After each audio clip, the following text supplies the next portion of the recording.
I'm Chuck. With me today is John Todd, leadership guru. And I know.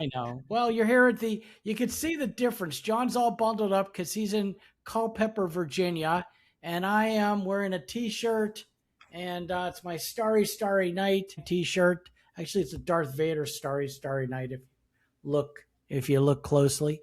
But I'm down here in the Florida Keys, specifically Isla Morada, or Isla Morada, as some people may call it. And today's HR Stories podcast is HR in the News, where we take a couple of news stories that we find really interesting, tell a story about it, and yeah. Chuck, I just want to go back. You're here describing your T-shirt to our listeners. You're like, oh, that's right. See my shirt. So we do, for our listeners, if you ever want to see who we are, we do have a YouTube channel. Go check it out. I think it's HR Stories, as I remember. Go check us out. We do the podcast. We do a video version of the podcast, so you can definitely check it out. Do it. Let us know. Comment. I was talking to Chuck before this, and I'm like, I want to hear from people. I want you guys to reach out, comment, let us know how we're doing. We get some really great comments. People really love our podcast. And another part is people are always asking us questions, which we always answer. So don't forget about that as well. So what's going on in the news, Chuck? Well, I did a LinkedIn article on this just a few days ago. I thought it was really interesting. It's about women-only networking trip at a Mohegan Sun casino. So this is a great example about how good intentions can still create legal exposure if the structure's off. So we've talked about how EEOC and the current administration, the Trump administration, has pretty much dismantled or reorganized what diversity and equity and inclusion means. Yeah. So anything outside of these boundaries is bound to, run afoul of the law. So this is the most telling example of the new direction that we're getting out of the current administration and EOC. So they just filed a lawsuit. It's not resolved, John. It's just a lawsuit against Coca-Cola Beverages Northeast. It's the Northeast Division. Not Coca-Cola corporate, but that bottler distributor group in the Northeast. And the allegation is sex discrimination based on who was allowed to attend an employer-sponsored event. So tell me, what is the core allegation? What do I need to know about the lawsuit? Yeah, so according to this EEOC complaint, the company, and this is the EEOC, saw this and someone must have tipped them off to it. Yeah, so I can tell you a little bit about that, Chuck. So sure. The EEOC has been very assertive or aggressive in the world, reaching out to individuals or group of individuals that would normally not see their cases in front of the EEOC because of I think it was a Supreme Court ruling that said that you can't have, just because a race is in the majority, you can't have special treatment. And so that's what's happening. And so they're reaching out. And I think this is a good case. When you told me what we were talking about today, I went and looked it up. I think this is a good example of where they reached out and somebody returned and said, hey, this is what happened to us. Yeah, guys. So it's really fascinating. So Coca-Cola held a 2-day employer sponsored trip. They sponsored it, and it was also a networking event at a Mohegan Sun Casino and Resort in Connecticut on September 10th and September 11th of 2024. Now, the EEOC says the company privately invited female employees, excused them from their normal job duties for those 2 work days, and paid their normal wages without requiring PTO. So the EEO alleges no male employees were invited. And the framework here is it was not just a hangout.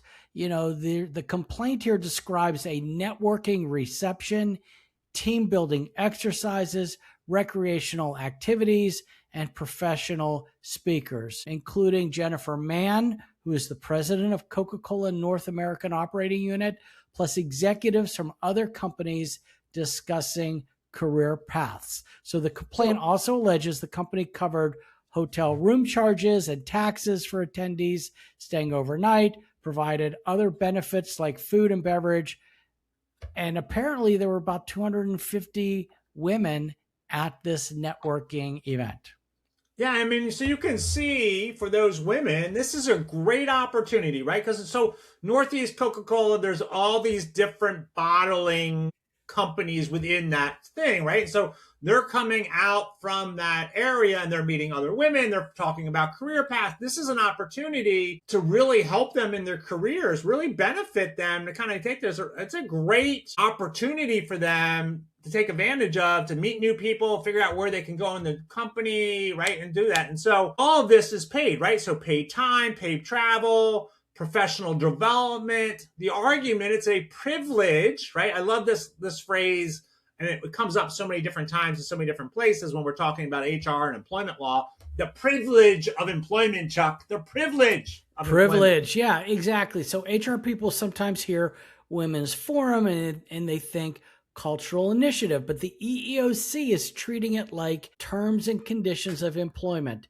a work opportunity with paid wages, employer paid perks. The complaint also says that the charging party was a male production company at the apparently it was a male group, a group of guys, right, at the New Hampshire facility, and they said other men would have attended if they had been invited, but they were not. So yeah, it's filed in. Just to get into some of the details here, U.S. District Court of New Hampshire, and it outlines the charge was filed in 2024.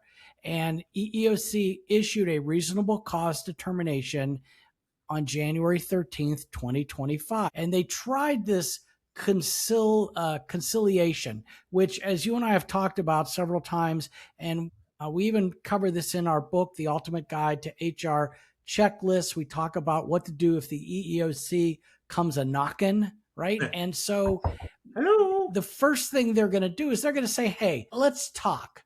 Let's just talk and let's see if we can figure this out. But then I guess it didn't work out because they issued a notice of failure of conciliation in August 2025, which are those standard steps they run through before litigation. Yeah, and so it's my understanding, right, that the company hasn't denied it, correct? Yeah, so publicly the company has objected to the EEOC's characterization and has said it's disappointing that the EEOC didn't conduct a full investigation, and they've indicated they're looking forward to telling the full story in open court. And I'm looking forward to hearing that because they're expected to be vindicated.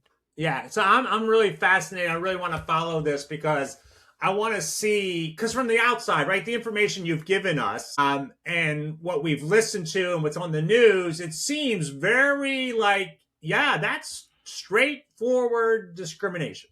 Yeah. And so, again, we're seeing one side, right? We're only hearing one side of it now. And so I definitely want to see the other side and what do they say and how do they say it? Because obviously they had a moment where they could have been like, yeah, we messed up. We were trying something. You're absolutely right. Here, we'll settle for a couple $1 million and move on. Yeah. But they're saying no. Yeah, they know. Yeah. And they didn't do themselves any favor because Inc. Magazine, Inc. Magazine, they did a little investigation here and they said, hey, something we need to pay attention to. The company, Coca-Cola, described the event publicly as a women's forum on LinkedIn. And the theme was embrace your authenticity, break barriers, be genuine, inspire change.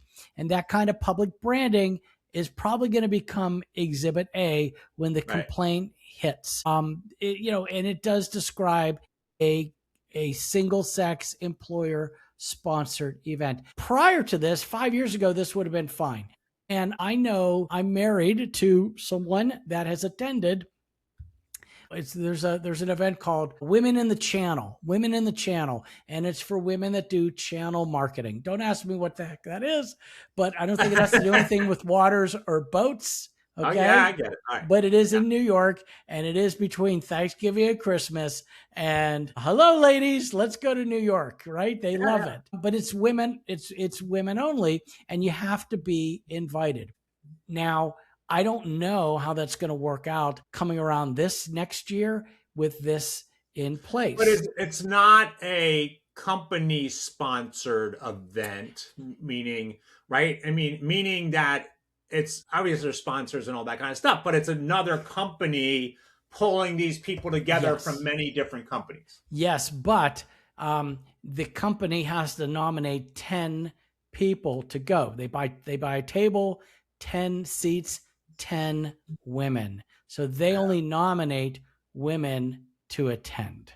So they, as a company, may get in trouble. The women in the channel won't get in trouble. And I'll give you another example. Last year, I am one of the only few HR men in this in the corporate group of this hospitality company. Prior to me coming, it was all women, so they decided to go to a women in hospitality event. So that was the yearly event. It was sometimes they'll go to SHRM. This past year we went to SHRM. Right. This next year we're going to HR and hospitality. But the year before they chose women in hospitality. But I was invited because, you know, before me it was a woman, but now I'm a man. So we'd already bought the seat. Chuck's invited, and there were other men there. Men are invited and were invited to go to this event. So it is a crazy world, and now we're moving. But I can see how with the laws the way that, I don't know, what's good for the goose is good for the gander. And, you know, recent Supreme Court language has emphasized that the statute's protections are not limited to any one group anymore. Yeah, and I think, I mean, you call it out here in our notes about Suzanne Lucas wrote an article in the Inc. magazine, and she said, well, do the flip it test. Yeah. Right? Take it over. And this was a male-only event. Would you not be up in arms about that? Right? Yeah. And so yes, of course.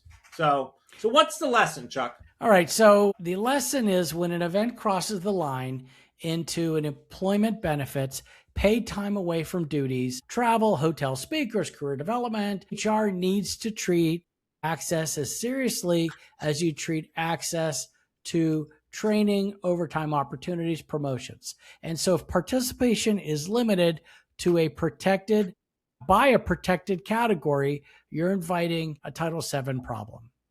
Yeah, and that doesn't mean don't support women, right? We are not saying that here. It just means to be structured in a way that doesn't exclude other protected classes. And if I can, Chuck, let me give you an example of this because we talk about it. I talk about it in one of my workshops. If you have affinity groups in your organization, and one of those affinity groups is women in leadership, and it is open to anybody that is a supervisor and above, male, female, then that's perfect, right? Yeah. Just because the title's there, but you're inviting everyone in, like, hey, here's the group, come on in. That is not discriminatory.